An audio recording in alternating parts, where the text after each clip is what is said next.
ব্যস্ততা হ'লেও কিছুমান কাম নকৰাকৈ থাকিব নোৱাৰি। যেনেকৈ কবিতা পঢ়া বা কবিতা পাঠ কৰা কামটো এৰি চলিব নোৱাৰোঁ। আৰু আজি পাঠ কৰিব লৈছোঁ এটি কবিতা এখন সংকলনৰ পৰা। এইখন 20 শতিকাৰ অসমীয়া কবিতা।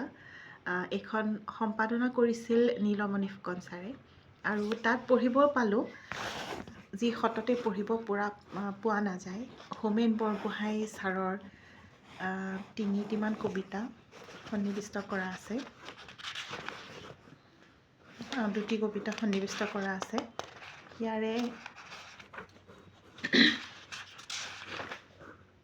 ঠিকে আছে, 3টি কবিতা সন্নিৱিষ্ট কৰা আছে।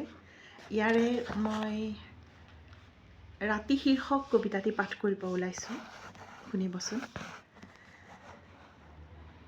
মোৰ চেতনাৰ অন্ধ বিশাল নদীৰ ঘাটে ঘাটে ফুল হৈ ফুলি ৰোৱা তেজীমলা। তোমাৰ সন্ধ্যাৰ সেই বন্ধ্যা বাসনাৰ নিৰ্মেষ আকুতি। ৰাতিৰ বুকুত হায় জাগে নেকি কোনো এক নাৰীৰ হৃদয়, স্ফীতদৰা কোনো এক প্ৰগলভা নাৰীৰ আসংগ কামনা। অনিমেষ স্তব্ধকাৰ বোবা চাৱনিত সুদূৰ আহ্বান তন্দ্ৰা আৰু মৰণৰ। মোৰ চেতনাৰ এই অন্ধ বিশাল নদীৰ ঘাটে ঘাটে ৰাতিৰ নিচান। কবিতাটি কেনে পালে জনাব। ধন্যবাদ।